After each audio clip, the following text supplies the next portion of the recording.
Hello नमस्कार दोस्तों, आप सबका हमारे यूट्यूब चैनल सिविल प्लस पे बहुत बहुत स्वागत है। दोस्तों, हम इस वीडियो में एग्रीकल्चर और जो खनिज से रिलेटेड महत्वपूर्ण डेटा हैं या कहें अपडेटेड आंकड़े हैं उनके बारे में बात करेंगे। आप सभी को पता है, यूपीपीसीएस की प्रारंभिक परीक्षा हो या बीपीएससी की प्रारंभिक परीक्षा हो, उसमें अक्सर लेटेस्ट डेटा एग्रीकल्चर हो या मिनरल से रिलेटेड पूछे जाते रहे हैं। जैसे पूछा जाता है कि भारत में कोयला के उत्पादन में प्रथम राज्य कौन सा है, या पूछ लेते हैं लोहे के उत्पादन में कौन सा राज्य प्रथम नंबर पे है, या उसके अलावा पूछ लिया जाता है कि गेहूं के उत्पादन में भारत का कौन सा राज्य अग्रणी है, या कुछ राज्यों का क्रम दे देगा, आपको उसको लगाना पड़ेगा सीक्वेंस में, पहला दूसरा तीसरा। तो इस तरह के जो आंकड़े हैं वो आपको इस वीडियो में मिल जाएंगे। उम्मीद करते हैं यह हमारा प्रयास आपको अवश्य पसंद आएगा। तो चलिए वीडियो को प्रारंभ करते हैं। तो सबसे पहले देखते हैं कि आखिर हमारी जो एग्रीकल्चर है उसका भारतीय इकोनॉमी में या कहें कि भारतीय अर्थव्यवस्था में कंट्रीब्यूशन कितना है। अगर हम बात करते हैं 1951 में या कहें 1951 में, तो आप देखते हैं कि भारत की अर्थव्यवस्था में या कहें जीडीपी में लगभग 55% जो है कंट्रीब्यूशन कौन कर रही होती है, एग्रीकल्चर। लेकिन अगर हम वर्तमान सिनेरियो में या कहें कि 2024-25 के अगर हम आंकड़े देखते हैं तो उसमें लगभग 18% जो है एग्रीकल्चर का कंट्रीब्यूशन है हमारी जीडीपी में। आप इसको ऐसे ग्राफ बनाकर भी प्रेजेंट कर सकते हैं। अगर आप मेंस परीक्षा दे रहे हो, इस तरह का ग्राफ आप पेपर में यूज करते हैं तो टीचर को बहुत ही प्रभावित करता है और आपको निश्चित रूप से अंक अधिक मिलते हैं। इसको आप इस ग्राफ के माध्यम से देख सकते हैं कि 1950 और 51 में अपने जो एग्रीकल्चर का वो योगदान था जीडीपी में, वो लगभग 54% के आसपास था, और 2024 में जो घट करके लगभग 18% हो गया। तो कहीं ना कहीं दिखाता है कि एग्रीकल्चर का जो कंट्रीब्यूशन है अपनी इकोनॉमी में वो लगातार कम हुआ है। ठीक है, अब आगे बढ़ते हैं, कुछ और महत्वपूर्ण आंकड़ों को देखते हैं। तो आप देखेंगे कि जो भारतीय अर्थव्यवस्था है उसमें एग्रीकल्चर का जो जीडीपी वाइज कंट्रीब्यूशन लगभग 18% है। लेकिन आप ये भी देखते हैं कि जो भारतीय कृषि है वो भारत के जो रोजगार की लोगों का इन्वॉल्वमेंट कहना चाहिए, कहें कि कितने प्रतिशत लोगों को रोजगार देती है, कार्य देती है। लगभग 46% लोग अभी भी हमारे देश के जो श्रम वर्ग है वो एग्रीकल्चर में ही इन्वॉल्व है अपनी आजीविका के लिए। ये कह सकते हैं कि हमारी इकोनॉमी 18% जीडीपी में कंट्रीब्यूशन करती है, उसके साथ साथ भारत के लगभग 46% जो लोगों को रोजगार भी प्रदान करती है। इसलिए हमारी जो कृषि है वो हमारी अर्थव्यवस्था की बैकबोन है। ठीक है, चलिए कुछ महत्वपूर्ण और आंकड़े देखते हैं।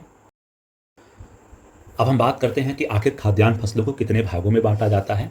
तो खाद्यान्न फसलों को मुख्य रूप से 3 भागों में बांटा जाता है। एक मेजर जो खाद्यान्न फसलें हैं उनको अगर हम देखेंगे तो उसके अंतर्गत गेहूं, धान और जौ को रखा जाता है। फिर हम मिलेट्स की अंतर्गत बात करते हैं तो मक्का, ज्वार और बाजरा को रखा जाता है। अगर हम लघु खाद्यान्न में बात करेंगे तो रागी, कोदो और सांबा को रख सकते हैं। ये सिर्फ जानकारी के लिए है, इसका आपके प्रीलिम्स की परीक्षा से कोई लेना देना नहीं है, तो आप इसको छोड़ भी सकते हैं। लेकिन अब अगली जो जानकारी है वो बहुत ही महत्वपूर्ण है आपके लिए कि विश्व में खाद्यान्न के प्रोडक्शन में कौन कौन से देशों का प्रथम स्थान है, कहें कि उनका सीक्वेंस क्या है। तो आप ध्यान रखिएगा, विश्व में जो प्रथम प्रोडक्शन में स्थान है खाद्यान्नों में वो है चीन का। मतलब चीन का पहला स्थान है, नंबर 2 पे आता है यूएसए, और नंबर 3 पे आता है अपना प्यारा भारत। ठीक है, तो ध्यान रखिएगा, अगर हम खाद्यान्न के प्रोडक्शन की बात करते हैं विश्व स्तर पर तो नंबर 1 पर चाइना आता है, नंबर 2 पर यूएसए और नंबर 3 पर भारत। ये डेटा आप ध्यान रखिएगा। नेक्स्ट डेटा की तरफ चलते हैं, तो वो यह है कि भारत में अगर हम बात करते हैं कि खाद्यान्न उत्पादन में शीर्ष राज्य कौन कौन से हैं, तो नंबर 1 पर हमारा प्यारा उत्तर प्रदेश आता है, उसके बाद मध्य प्रदेश आता है, उसके बाद पंजाब आता है। जो खाद्यान्न प्रोडक्शन में इनका ये सीक्वेंस है। ठीक है, आप सबको पता है हरित क्रांति भारत को आत्मनिर्भर बनाने के लिए खाद्यान्न में चलाई गई थी 1960 के दशक में। 1970 के दशक में इसके लिए बोलना चाहिए, क्योंकि 1965-66 के आसपास ये पूरी क्रांति सक्सेसफुल हुई थी, उसका इनिशिएटिव लिया गया था। तो ये जो क्रांति का जो प्रमुख प्रभाव पड़ा वो गेहूं पर पड़ा। ठीक है, इससे क्या हुआ, गेहूं का प्रोडक्शन सर्वाधिक रूप से बढ़ा और निश्चित रूप से हम लोग खाद्यान्न में काफ़ी आत्मनिर्भर हो पाए। गेहूं की फसल में एक रोग हो जाता है जिसको हम रस्ट बोलते हैं। तो कभी अगर आपको प्रश्न मिले कि रस्ट क्या है तो आप ध्यान रखिएगा, ये गेहूं के फसल में एक प्रकार का रोग जो हो जाता है उसे रस्ट बोला जाता है।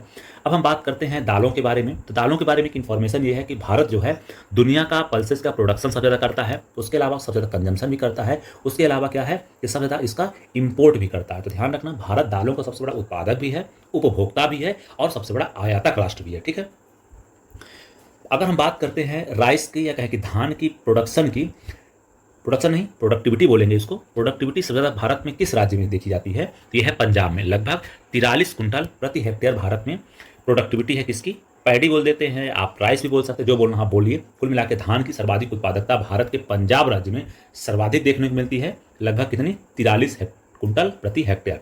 अगर हम विश्व स्तर पर बात करते हैं तो सर्वाधिक जो प्रोडक्टिविटी है धान की वो जापान में देखने को मिलती है, लगभग कितनी है, 71 कुंटल प्रति हेक्टेयर। आप देखिए ना कितना बड़ा गैप है। मतलब भारत को अगर खाद्यान्न रूप से सिक्योर बनाए रखना है तो अभी हमारे यहाँ प्रोडक्टिविटी बढ़ाने का काफ़ी स्कोप है। ठीक है, अगर हम गेहूं की सर्वाधिक उत्पादकता की बात करते हैं, कहें कि वीट का सर्वाधिक प्रोडक्टिविटी भारत के किस राज्य में है, तो वह हरियाणा में। ये भी आप मान के लगभग 43 कुंटल प्रति हेक्टेयर के हिसाब से अभी भारत में हरियाणा में सर्वाधिक प्रोडक्टिविटी है, मतलब कि वीट की, गेहूं की। ठीक है, अगर हम विश्व स्तर पर बात करते हैं तो जर्मनी में आपको देखने को मिलेगा लगभग 78 कुंटल प्रति हेक्टेयर प्रोडक्टिविटी। मतलब अभी अपने देश में गेहूं की प्रोडक्टिविटी बहुत ज़्यादा बढ़ाई जा सकती है और संभावनाएं बहुत ज़्यादा है। अगर पोषक तत्वों की जब बात करते हैं तो उर्वरक का खपत जो है भारत में, जो औसत देखें पर कैपिटा फर्टिलाइजर कंजम्पशन है इंडिया में, वो है 139.8 केजी प्रति हेक्टेयर। ये ध्यान रखिएगा, ये डेटा बहुत इंपॉर्टेंट है, इसको मत भूलिएगा। लगभग आप 140 के राउंड फिगर में याद रखिए केजी पर हेक्टेयर जो है भारत में इसका प्रोडक्शन है, ये है फर्टिलाइजर का। ठीक है, अगर हम बात करते हैं सबसे ज़्यादा फर्टिलाइजर का कंजम्पशन किस राज्य में होता है, अगर मतलब प्रति हेक्टेयर की बात करेंगे तो, ठीक है, तो सर्वाधिक खपत जो है वो है पंजाब में। कितना है? 247.61 केजी प्रति हेक्टेयर। यह मान के चलिए कि 248 केजी प्रति हेक्टेयर जो है पंजाब में उर्वरक की खपत है, मतलब बहुत ज़्यादा ओवर कंजम्पशन है उर्वरक का। ठीक है, चलिए अब आगे बढ़ते हैं। अब भारत में कुछ खाद्यान्नों के जो प्रोडक्शन हुआ है उनके बारे में देख लेते हैं, कितना प्रोडक्शन लगभग हो रहा है।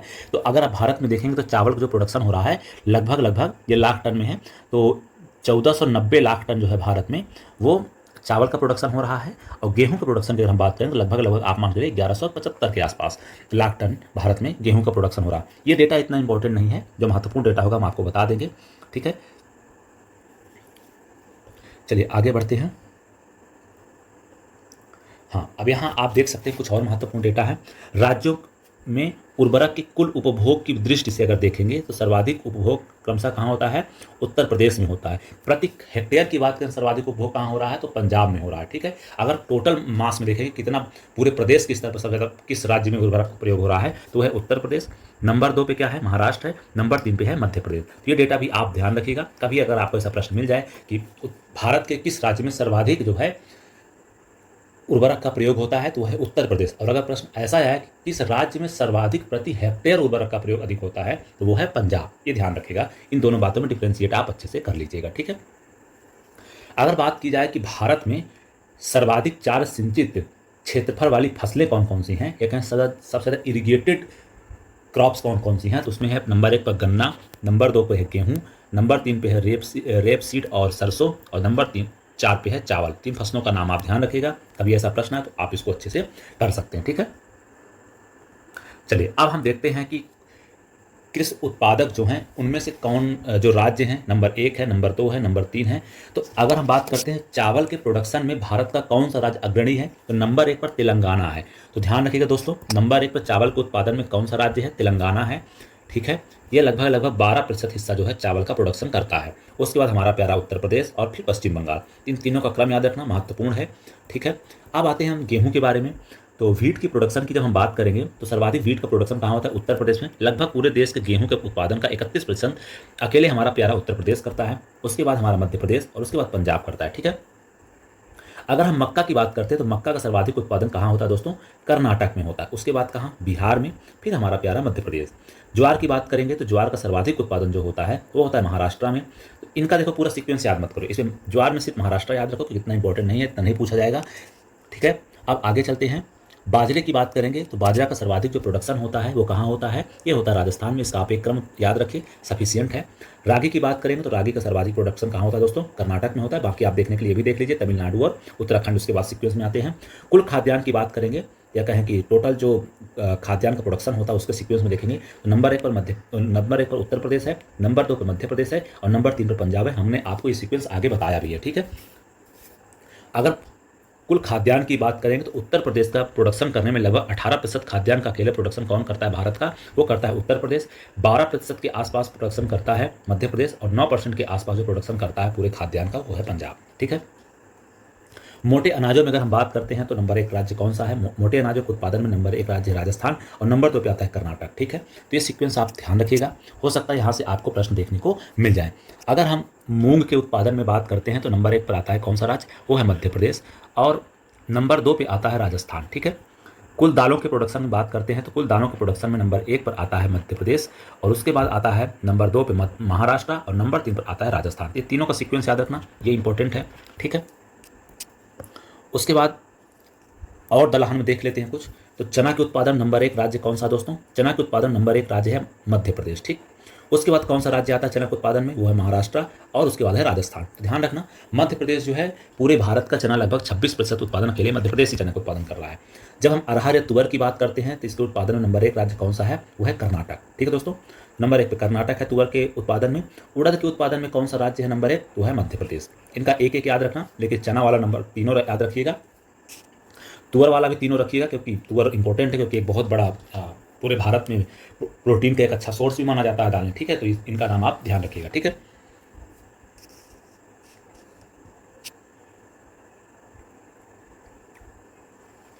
अब तिलहन की जब हम बात करते हैं तो मूंगफली के उत्पादन नंबर 1 राज्य कौन सा है दोस्तों?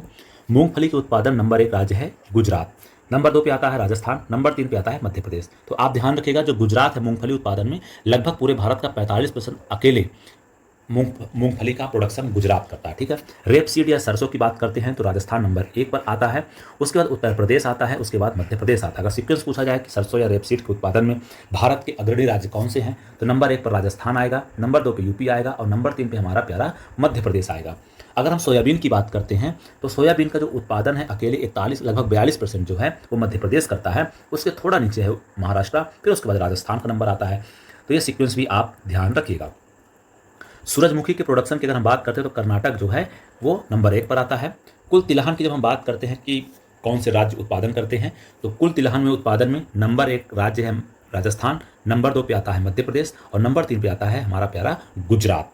तो आप इन तीनों राज्यों का नाम याद रखिएगा, जो कि तिलहन के या कहें कि सरसों के उत्पादन कह सकते हैं, तिलहन फसलों के उत्पादन में नंबर 1 है। ठीक है, इनका सीक्वेंस आप ध्यान रखिएगा। अब हम नगदी फसलों की जब बात करते हैं तो आप देखें गन्ना के उत्पादन नंबर 1 राज्य कौन सा है? उत्तर प्रदेश, नंबर 2 पे महाराष्ट्र, और नंबर 3 पे कर्नाटक। ये याद रखना इंपॉर्टेंट है।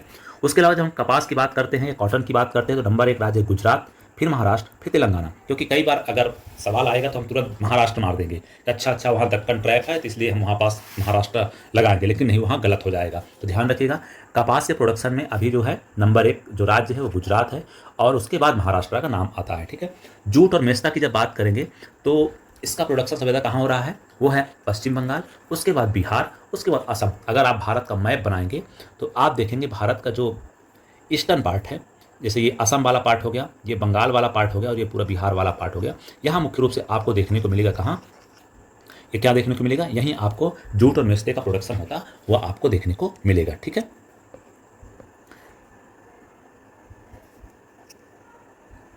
चलिए कुछ चीज़ें और देख लेते हैं। अगर आपसे ये पूछा जाए कि भारत में जो फसलें बोई जाती हैं सर्वाधिक एरिया में कौन सी फसल बोई जाती है, तो ध्यान रखना चावल जो है वो सबसे अधिक एरिया में बोई जाने वाली फसल है। ध्यान रखना कि कौन सी फसल है? चावल। उसके बाद कौन सी फसल सर्वाधिक एरिया में बोई जाती है? वो है गेहूँ। ठीक, उसके बाद अगर आपसे कोई पूछे कौन सी फसल भारत में सर्वाधिक एरिया में बोई जाती है, तो आप बात करें तो कुल तिलहन आता है, लेकिन तिलहन में इसको अलग अलग करेंगे ना तो अलग अलग हो जाएगा। ठीक है, तो आप उसके बाद देखेंगे तो आप यहाँ पर मक्का को रखने चाहें तो रख सकते हैं। तो कुल मिलाकर आप ध्यान रखिएगा कि भारत में सर्वाधिक एरिया में बोई जाने वाली अगर फसल कोई है तो है चावल, फिर नंबर 2 पे आती है आपकी गेहूं। ये दो सीक्वेंस आप ध्यान रखिएगा तो आपको कन्फ्यूजन नहीं होगा। लगभग भारत के 48% एरिया में वो है चावल की खेती होती है, और लगभग 32% एरिया में वो होती है गेहूँ की खेती। तो आप ये बात ध्यान रखिएगा। ठीक है, चलिए अब हम वैश्विक स्तर के कुछ एग्रीकल्चर प्रोडक्शन के बारे में देख लेते हैं। क्षेत्रफल की दृष्टि से अगर हम बात करते हैं तो 4 राष्ट्र रूस, कनाडा, यूएसए और चीन आते हैं। मतलब नंबर 1 पर सबसे बड़ा देश दुनिया का कौन सा है? वो है रूस, नंबर 2 पे है कनाडा, नंबर 3 पे है यूएसए, और नंबर 4 पे है चाइना। हमारा प्यारा भारत दुनिया के 7वां सबसे बड़ा देश है। ठीक, अगर हम बात करते हैं कि अब भारत जो है कितना प्रोडक्शन करता है वैश्विक लेवल पे, और जो है अन्य राष्ट्र कितना प्रोडक्शन करते हैं। जब चावल की बात करते हैं तो चावल के जो प्रोडक्शन में जो है ना, भारत दुनिया का अग्रणी राज्य है, या कहें कि दुनिया में सर्वाधिक जो चावल का उत्पादन करता है वो कौन सा देश है? वो है इंडिया अपना। उसके बाद चीन करता है, उसके बाद बांग्लादेश। ये आप सीक्वेंस याद रखना, क्योंकि यहाँ भारत नंबर 1 पर है। हो सकता है आपसे चावल के प्रोडक्शन के बारे में पूछ लिया जाए, तो ये आपको पता होना चाहिए। ठीक है मित्रों, जब हम गेहूं के प्रोडक्शन की बात करते हैं तो भारत जो है यहाँ दूसरे नंबर पे आता है। तो पहले नंबर पे कौन है? वो है चीन, और नंबर 3 पे है रूस। ये सीक्वेंस भी ध्यान रखना। कि गेहूं के उत्पादन में दुनिया के 3 देश कौन कौन से हैं। तो नंबर 1 पर चीन आता है, नंबर 2 पर हमारा प्यारा देश भारत आता है और नंबर 3 पर रूस आता है। मक्का के उत्पादन की बात करेंगे तो मक्का में नंबर 1 पे अमेरिका, नंबर 2 पे चीन। ठीक है। जौ की बात करेंगे, इतना इंपॉर्टेंट नहीं, इसको छोड़ भी सकते हैं। नंबर 1 पर है रूस और नंबर 2 पे है ऑस्ट्रेलिया। ज्वार की बात करते हैं, ज्वार भी आप छोड़ सकते हैं। नंबर 1 पर है यूएसए और नंबर 2 पे है नाइजीरिया, बिल्कुल छोड़ सकते हैं, नहीं आएगा। दालों के बारे में आप ध्यान रखिए, क्योंकि दालों का भारत जो है सर्वाधिक रूप से उत्पादक भी है, उपभोक्ता भी है और सर्वाधिक रूप से आयातक देश भी है। तो आप ये डेटा भी याद रखिएगा। दालों के उत्पादन में भारत नंबर 1 है, नंबर 2 पे बांग्लादेश है और नंबर 3 पे पोलैंड है।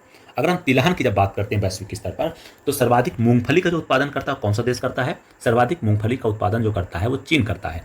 नंबर 2 पे कौन सा राष्ट्र आता है? वो है भारत और नंबर 3 पर आता है नाइजीरिया। तो आप मूंगफली वाला याद कर सकते हैं। मस्टर्ड सीड की बात करेंगे, इंपॉर्टेंट बिल्कुल नहीं, लेकिन आप नेपाल ध्यान रखें। सोयाबीन के बारे में आप बिल्कुल ध्यान रखें। सोयाबीन का सर्वाधिक उत्पादन जो करता है ब्राजील करता है, नंबर 2 पे अमेरिका करता है। ठीक है। सूरजमुखी ध्यान रख सकते हैं, रूस करता है। अब हम नकदी फसलों की बात करते हैं। यहाँ पर बहुत सारी फसलें इंपॉर्टेंट है, इसलिए आप ये वाला सेगमेंट बहुत अच्छे ध्यान से देखें। गन्ना का जो सर्वाधिक उत्पादन करता है कौन सा राष्ट्र करता है? वो करता है ब्राजील, नंबर 2 पे है भारत, नंबर 3 पे है चीन। ये सीक्वेंस बिल्कुल मत भूलिएगा, बहुत इंपॉर्टेंट सीक्वेंस है। तो ये है अपना वेरी वेरी इंपॉर्टेंट सेगमेंट। ठीक है। कपास के उत्पादन की जब हम बात करते हैं तो कपास के उत्पादन नंबर 1 राष्ट्र है भारत, नंबर 2 पे है चीन और नंबर 3 पर यूएसए। जूट के उत्पादन में बात करेंगे तो ऑब्वियस सी बात है, नंबर 1 पर होगा कौन सा? बांग्लादेश, नंबर 2 पे है भारत और नंबर 3 पर है कंबोडिया। तो ये सीक्वेंस बहुत इंपॉर्टेंट है, ये वेरी वेरी इंपॉर्टेंट वाला हो गया। नारियल का उत्पादन देख लीजिएगा, इंडोनेशिया नंबर 1 पर है, फिलीपींस है, फिलिस्तीन नहीं है, फिलीपींस जो है ये है आप नंबर 2 पे और नंबर 3 पे हमारा प्यारा देश भारत। अगर हम चाय के प्रोडक्शन की बात करते हैं तो नंबर 1 पर है चीन।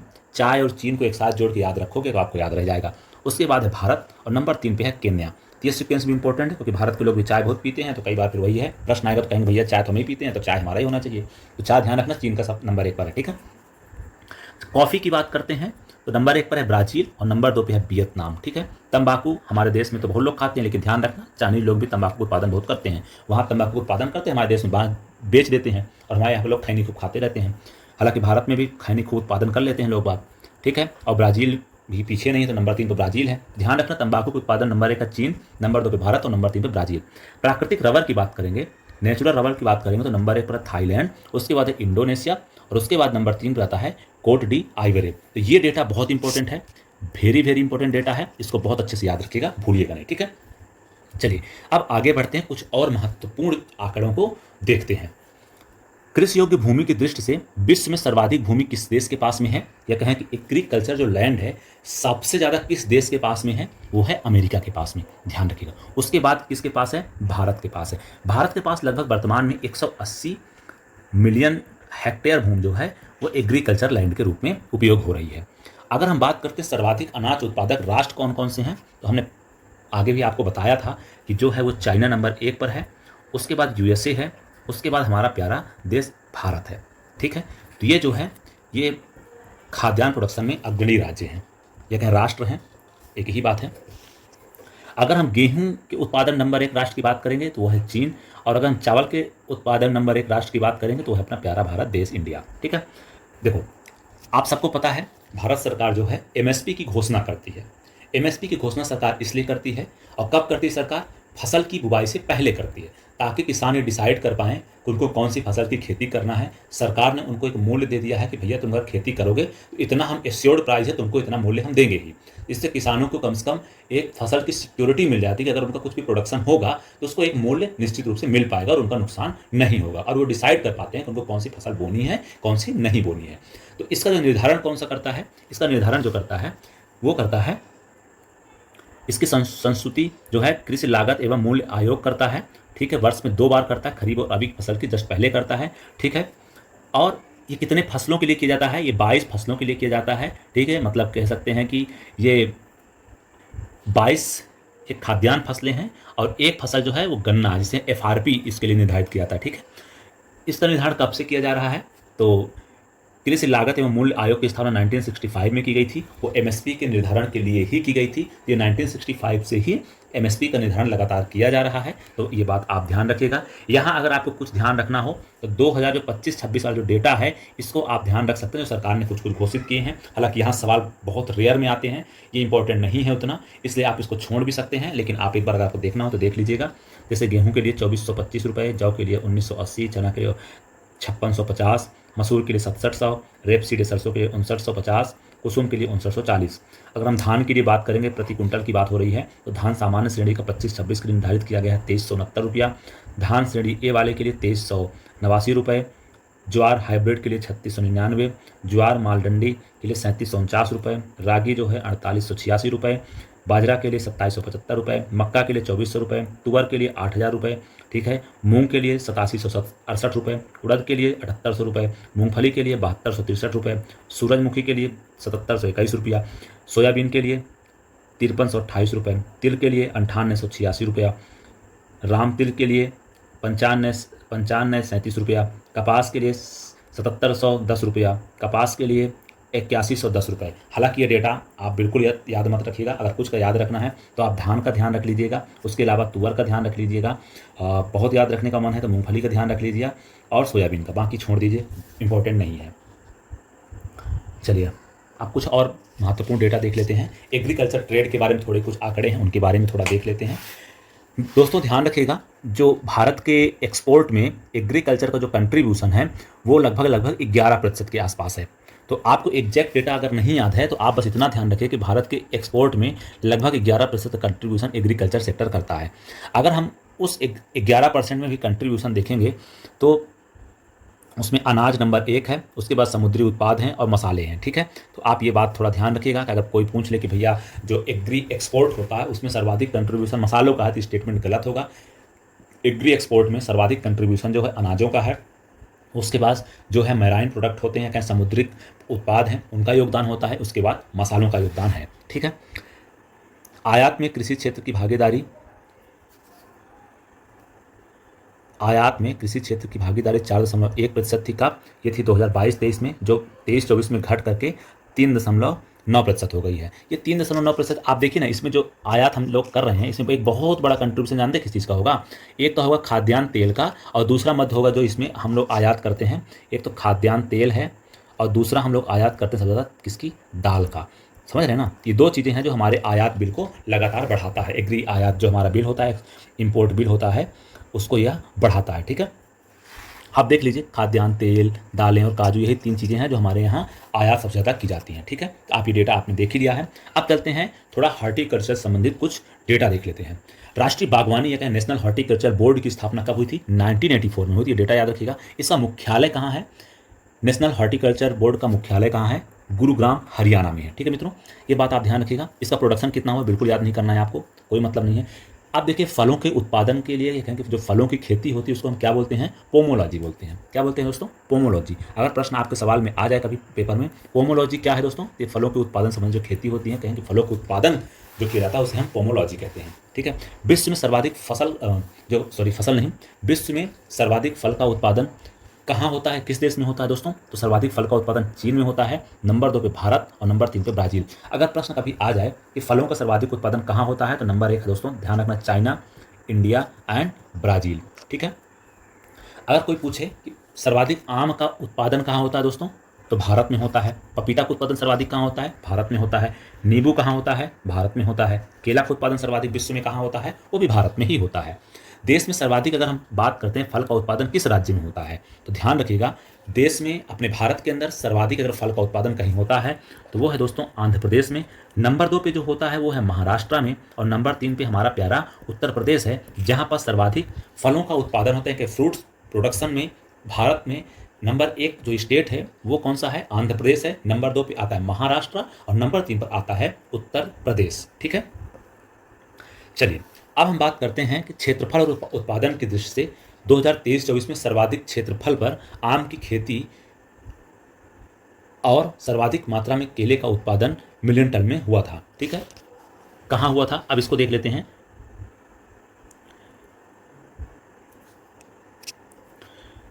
फल उत्पादन की बात करेंगे तो भारत में फल के उत्पादन नंबर 1 राज्य कौन सा है? वो है आंध्र प्रदेश, नंबर 2 पे महाराष्ट्र और नंबर 3 पे उत्तर प्रदेश। हमने पहले ही बता दिया इस चीज़ को। अब यहाँ पास कुछ प्रमुख जो फल हैं उनके बारे में देख लेते हैं और उन राज्यों को देख लेते हैं जहाँ पास फलों का उत्पादन हो रहा है। आम का उत्पादन सर्वाधिक दोस्तों कहाँ होता है? वो है उत्तर प्रदेश में, उसके बाद कहाँ होता है? आंध्र प्रदेश और फिर बिहार में। आंवला का उत्पादन सर्वाधिक मध्य प्रदेश में होता है। कई लोग कंफ्यूज हो जाएंगे कि प्रतापगढ़ के एरिया में आंवला होता है, इसमें नंबर 1 पर उत्तर प्रदेश हो। नहीं भाई, पहला नंबर आता है आंवला का प्रोडक्शन, वो है मध्य प्रदेश, नंबर 2 पे है उत्तर प्रदेश, नंबर 3 पे तमिलनाडु। केले का प्रोडक्शन सर्वाधिक कहाँ होता है दोस्तों? तो है महाराष्ट्र में, उसके बाद आंध्र प्रदेश और नंबर 3 पे है तमिलनाडु में। अंगूर का सर्वाधिक प्रोडक्शन कहाँ होता है? महाराष्ट्र में, कर्नाटक में, उसके बाद फिर उसके बाद आंध्र प्रदेश में। लीची का उत्पादन कहाँ होता है? सबको पता है कहाँ होगा, हमारा प्यारा बिहार, उसके बाद पश्चिम बंगाल और फिर पंजाब। अमरूद का उत्पादन आप छोड़ सकते हैं, वैसे मध्य प्रदेश में अमरूद का उत्पादन बहुत होता है।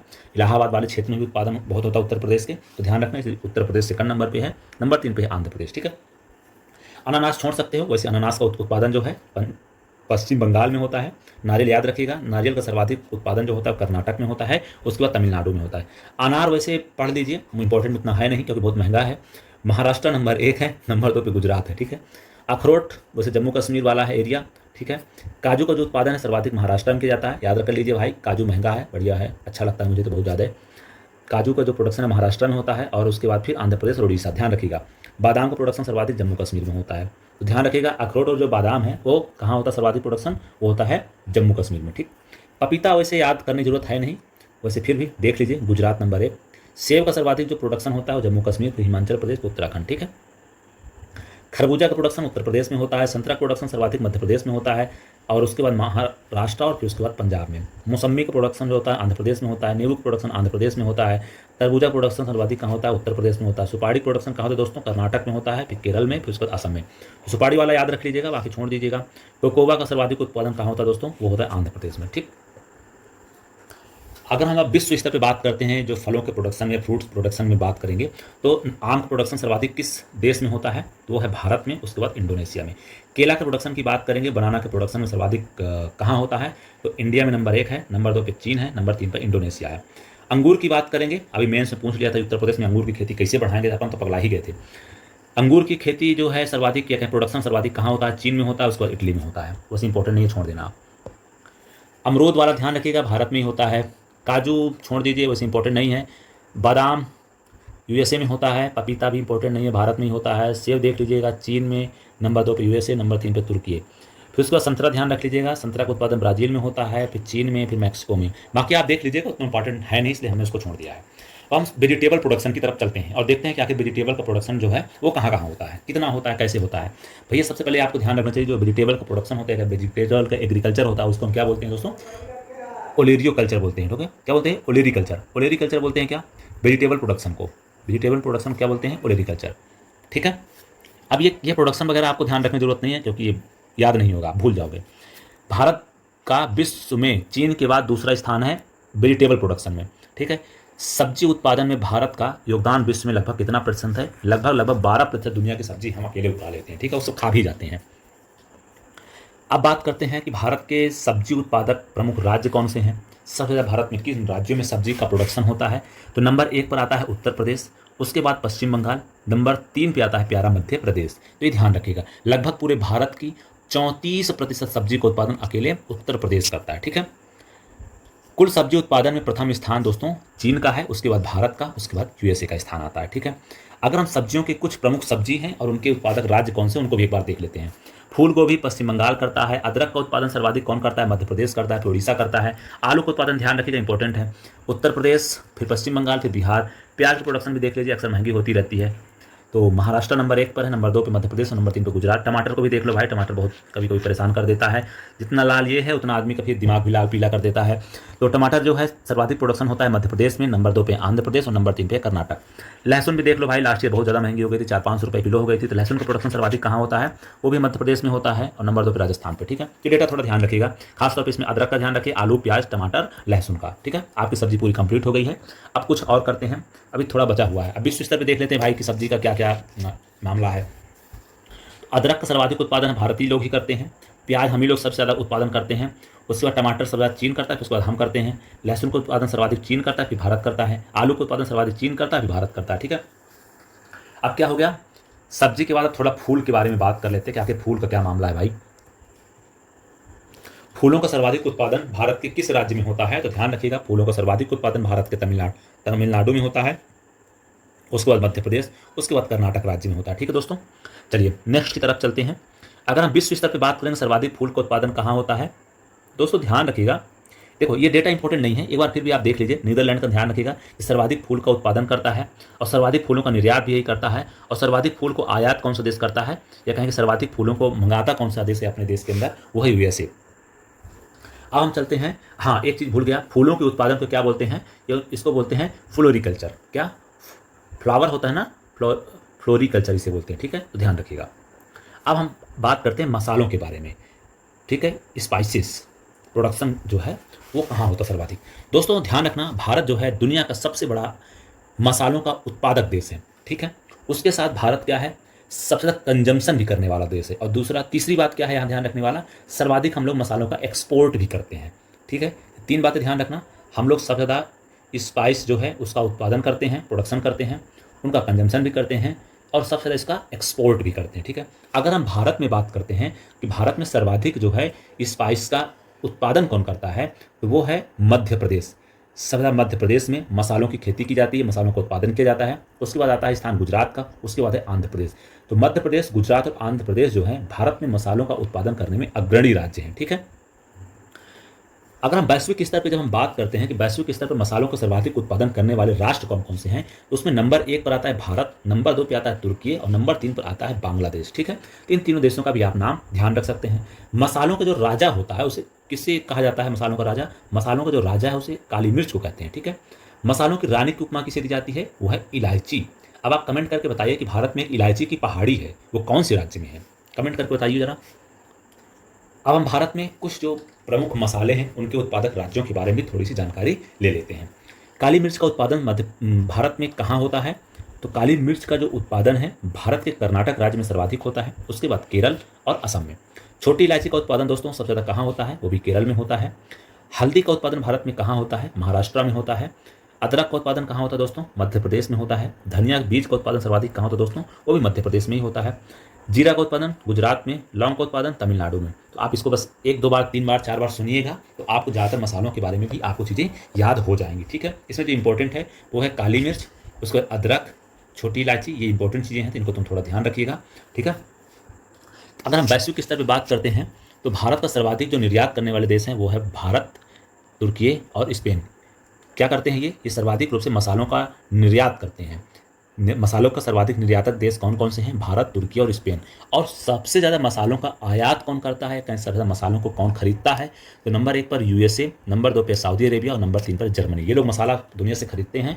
और सबसे ज़्यादा बेचने वाले देश कौन से हैं? भारत, तुर्की और स्पेन। अब हम वर्ल्ड सेंसस ऑफ एग्रीकल्चर कार्यक्रम के तहत प्रथम कृषि जनगणना 1970-71 में कराई गई थी। ठीक है, भारत में जो है वर्ल्ड सेंसस ऑफ एग्रीकल्चर कार्यक्रम के तहत प्रथम कृषि जनगणना जो है वो कब करवाई गई थी? 1970-71 में करवाई गई थी। ठीक है, यह जनगणना जो है प्रत्येक 5 वर्ष में होती है। ठीक है, 11वीं जनगणना जो है वो 2021-22 में की गई थी। एग्रीकल्चर जनगणना की गई थी, वो कब की गई थी? 2021-22 में 5वीं की गई थी। ठीक है, सॉरी 11वीं की गई थी, 5वीं नहीं। 11वीं जनगणना कब की गई थी? 2021-22 में। चलिए, अब यहाँ पास कुछ एग्रीकल्चर से रिलेटेड बहुत सारे इंपॉर्टेंट डेटा दिए गए हैं। ये डेटा बहुत इंपॉर्टेंट है। ठीक है, इन डेटा को आप ध्यान से देखिएगा। भारत में जो सीमांत किसान हैं वह किसान जो 1 हेक्टेयर से कम भूमि पर अपना स्वामित्व रखते हैं उन्हें हम सीमांत किसान बोलते हैं। उनकी संख्या भारत में लगभग आप देखेंगे तो लगभग 69% जो है, 68% जो किसान हैं वो हमारे यहाँ सीमांत किसान हैं। और अगर हम लघु जोत वाले किसानों की बात करेंगे तो वह किसान जो 1 हेक्टेयर से 2 हेक्टेयर के बीच जमीन पर नियंत्रण रखते हैं या कहीं स्वामित्व रखते हैं उन्हें हम लघु जोत वाले किसान कहते हैं। ठीक है, जिसे हम स्मॉल फार्मर कहते हैं। ठीक है, तो ये कितने परसेंट है भारत में? लगभग 17.5% के आसपास हैं। तो जब हम बात करते हैं भारत में लघु और सीमांत किसानों की, तो भारत में कितने प्रतिशत हैं जिनके पास 2 हेक्टेयर से कम भूमि है? तो लगभग वो 86% लोग हमारे भारत में ऐसे हैं जिनके पास 2 हेक्टेयर से कम भूमि पर वो ऑनरशिप रखते हैं। मध्यम जोत आकार वाले, अर्ध मध्यम जोत वाले जो किसान हो कितने हैं? जिनके पास 2 हेक्टेयर से लेकर 4 हेक्टेयर तक कृषि होती है, भूमि होती है, वो लगभग 9% लोग हैं, 9.5%। मध्यम ज्योति वाले लोग कितने हैं? जिनके पास 4 हेक्टेयर से 10 हेक्टेयर भूमि होती है, लगभग 3% हैं। और बड़े जोत वाले किसान कितने हैं? जिनके पास 10 हेक्टेयर से ज़्यादा भूमि होती है, वो लगभग 0.5% लोग हैं जिनके पास 10 हेक्टेयर से ज़्यादा की भूमि भारत में ऑनर करते हैं। ठीक है, वर्तमान में क्रियाशील जोतों का औसत आकार निरंतर भारत में घट रहा है। ये बात बिल्कुल सही है। भारत में लगातार जोतों का आकार घट रहा है। इसको आप इस ग्राफ से देख सकते हैं। 1970-71 में बात करेंगे जब हम, तो हमारे देश में लैंड होल्डिंग जो एवरेज था हमारे भारत में 2.2 हेक्टेयर था। ठीक है, एक किसान के पास लगभग आप मोटे तौर पर देखेंगे 2.28 हेक्टेयर खेती हुआ करती थी। लेकिन वर्तमान में, या कहें 2015-16 आते आते भारत में लगभग 1.8 हेक्टेयर ही एक किसान के पास ज़मीन बची। इसका मतलब ये हो गया कि भारत में तेज़ी से जो है ज़मीन का क्या हो रहा है, विखंडन हो रहा है, या कहें कि भूमि के कहें, या जो लैंड है उसका क्या हो रहा है, बंटवारा होता चला जा रहा है। आप सबको पता होगा जब भूमि का विखंडन होता है, जब भूमि का जो है आकार जो है लगातार कम होता चला जाता है, तो उसमें उत्पादकता भी क्या होती है, उत्पादकता भी कम होती चली जाती है। उत्पादकता दोस्तों कम क्यों होती है? क्योंकि इसमें देखो दोस्तों, तकनीकी जो है ना, निवेश नहीं हो पाता है। तकनीकी निवेश में बाधा आती है। जब तकनीकी निवेश में बाधा आएगी तो आप इसमें प्रोडक्शन ज़्यादा नहीं कर सकोगे, निवेश भी ज़्यादा नहीं कर सकोगे। इस वजह से इसमें उत्पादकता लगातार कम होती चली जाएगी, और इसमें उत्पादकता कम होगी तो इसमें लाभप्रदता भी कम होती चली जाएगी, जिससे किसानों की स्थिति और भी ज़्यादा दयनीय होती चली जाएगी। इसीलिए भारत की कृषि की एक बहुत बड़ी समस्या कहा जाता है कि भूमि आकार का जो साइज है बहुत छोटा है, जो भारत के कृषि रिफॉर्म में एक बहुत बड़ी बाधा भी है। इसीलिए कहते हैं कि भारत में जो है चकबंदी करो, और क्या करें, कॉन्ट्रैक्ट फार्मिंग करो, या क्या करो, सहकारी कृषि करो। इसीलिए ये बात की जाती है। ठीक है, चलिए, विषयांतर नहीं होते हैं ज़्यादा। अब हम बात करते हैं, हालांकि आप यहाँ पास एक डेटा और देख सकते हैं, नाबार्ड ने ऐसा कहा था 2021-22 में कि जो भारत में अब लैंड होल्डिंग साइज हो गई है वो 0.74 हेक्टेयर हो गई है, मतलब और भी कम हो गई है। लेकिन 2015 का जो डेटा था उसके अकॉर्डिंग अगर हम बात करेंगे तो लगभग लैंड होल्डिंग साइज अभी भारत में 1.08 हेक्टेयर है। ठीक है, अगर हम बात करें तो भारत में सर्वाधिक जो लैंड साइज है सबसे ज़्यादा किस राज्य में है, तो है नागालैंड में 4.87 हेक्टेयर पर किसानों के पास में अभी ज़मीन वहाँ पास लगभग है। और सबसे कम लैंड होल्डिंग साइज किस राज्य में है, वो है केरल में 0.18 हेक्टेयर। ठीक है, भारत में 2015-16 के अनुसार देखें तो भारत में ऑपरेशनल लैंड कितनी है जिस पर एग्रीकल्चर अभी किया जा रहा है, तो वो है 146 मिलियन। ठीक है, 146 मिलियन हेक्टेयर जो लैंड है वो ऑपरेशनल लैंड होल्डिंग है जो भारत में किसानों के पास में अभी है, और सबसे कम। अब हम बात करते हैं सर्वाधिक क्रियाशील जोतों की संख्या किस राज्य में है, तो वो है सर्वाधिक उत्तर प्रदेश में, उसके बाद है बिहार में। ठीक है, अब हम उत्तर प्रदेश संबंधित कुछ डेटा देख लेते हैं जो बहुत इंपॉर्टेंट है। अगर हम भारत में उत्तर प्रदेश में लघु और सीमांत किसानों की बात करेंगे तो लगभग 92% लोग जो हैं लघु और सीमांत किसानों के अंतर्गत आते हैं। अगर हम उत्तर प्रदेश में लैंड होल्डिंग साइज की बात करेंगे तो एवरेज लैंड होल्डिंग साइज जो है उत्तर प्रदेश में 0.73 हेक्टेयर है, मतलब नेशनल एवरेज से भी खराब एवरेज है उत्तर प्रदेश का। नेशनल एवरेज कितना है दोस्तों? नेशनल एवरेज है 1.08 हेक्टेयर है पर फार्मर। ठीक है, जबकि उत्तर प्रदेश में इसका जो एवरेज है वो है 0.73 हेक्टेयर पर फार्मर, मतलब बहुत ही खराब कंडीशन है उत्तर प्रदेश में। अब कुछ क्या करते हैं, एनिमल हस्बेंड्री से संबंधित या कहें डेयरी प्रोडक्शन से रिलेटेड कुछ डेटा को देख लेते हैं जो बहुत इंपॉर्टेंट है। विश्व में पशुधन की संख्या में मामले में भारत जो है दुनिया का अग्रणी राज्य है, या कहें कि दुनिया का अग्रणी देश है। सबसे ज़्यादा जो है पशुधन कहाँ पाए जाते हैं, वो है भारत में। उसके बाद किस देश में सबसे ज़्यादा पशु पाए जाते हैं या पशुधन है, वो है ब्राज़ील में, उसके बाद है चीन में। ठीक है, भारत में सर्वाधिक जो है भैंस बकरी पाई जाती है। ठीक है, दुनिया की सर्वाधिक भैंस और बकरी कहाँ हैं, तो है हमारे प्यारे देश भारत में। सर्वाधिक गाय जो है और गाय बैल और भेड़ की अगर बात करेंगे, गाय बैल और भेड़ की, तो सर्वाधिक संख्या में कहाँ पाए जाते हैं, ये ब्राज़ील में पाए जाते हैं। ठीक है, और भारत इन तीनों चीज़ों में कौन सा नंबर पे आता है, वो आता है दूसरे नंबर पे। यहाँ बस आप एक बात ध्यान रखना, कभी प्रश्न ऐसे आए कि गायों की संख्या के मामले में भारत नंबर 1 है, तो नहीं, नंबर 2 पर है। ठीक है, चलिए, 20वीं पशु जनगणना कब हुई थी? 2019 में हुई थी। ठीक है, इसके अनुसार अगर हम बात करते हैं तो गाय बैल की संख्या की दृष्टि से अगर हम बात करेंगे तो 4 राज्य हैं, उनमें पश्चिम बंगाल नंबर 1 पर है गाय बैल की संख्या के हिसाब से, नंबर 2 पे उत्तर प्रदेश और नंबर 3 पे है मध्य प्रदेश। अगर हम सर्वाधिक भैंसों की संख्या की बात करते हैं तो सबसे ज़्यादा संख्या कहाँ है? उत्तर प्रदेश में, उसके बाद राजस्थान में। ठीक है, अब चलते हैं मिल्क प्रोडक्शन के बारे में। तो भारत में जो है कुल दूध का उत्पादन 2023-24 में लगभग हो रहा था 240 मिलियन टन। ठीक है, लगभग कितना हो रहा था? 240 मिलियन टन भारत में मिल्क का प्रोडक्शन हो रहा था।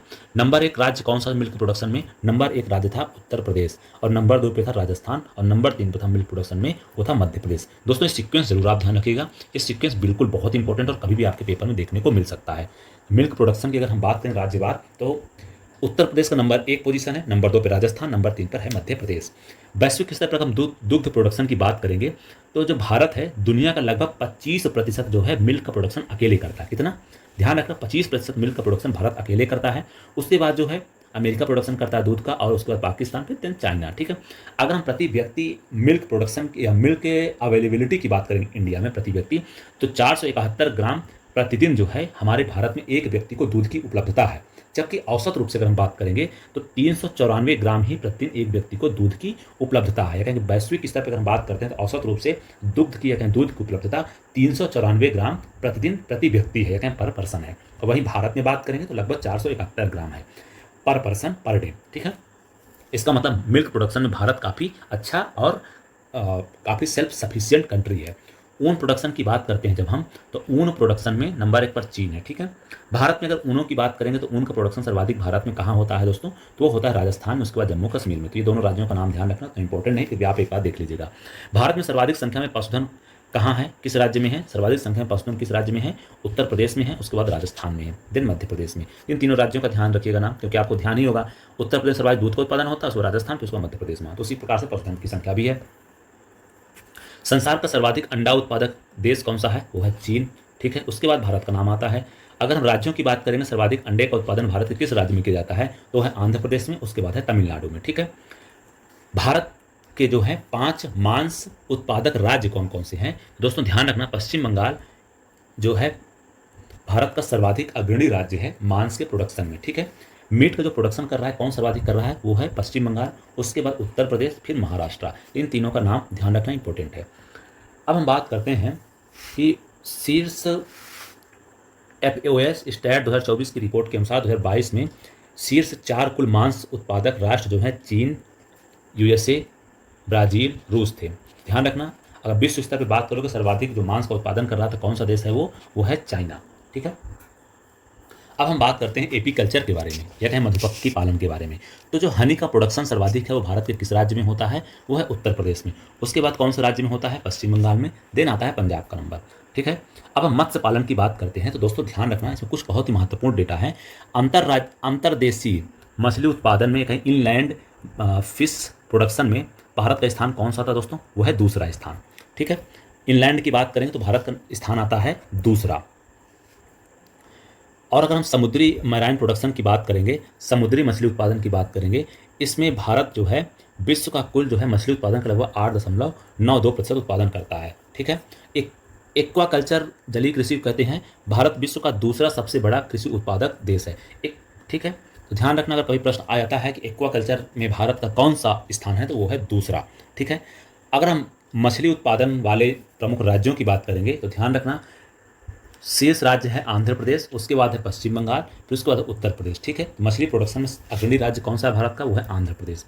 अगर हम इनलैंड मछली उत्पादन की बात करेंगे तो उसमें कौन सा भारत का सर्वाधिक राज्य आएगा? इनलैंड में आएगा आंध्र प्रदेश। ठीक है, उसके बाद पश्चिम बंगाल, उसके बाद फिर उत्तर प्रदेश। अगर हम मैराइन मछली उत्पादन की बात करेंगे दोस्तों, उसमें नंबर 1 पर है कर्नाटक, फिर है गुजरात, फिर है केरल। ठीक है, तो हमने आपको एक डेटा नहीं बताया है, अगर मैराइन मछली उत्पादन की बात करेंगे तो उसमें भारत का स्थान कौन सा आता है? वो 3rd में आता है। तो 3rd नंबर पे भारत का स्थान आता है मैराइन या कहें समुद्री मछली उत्पादन में।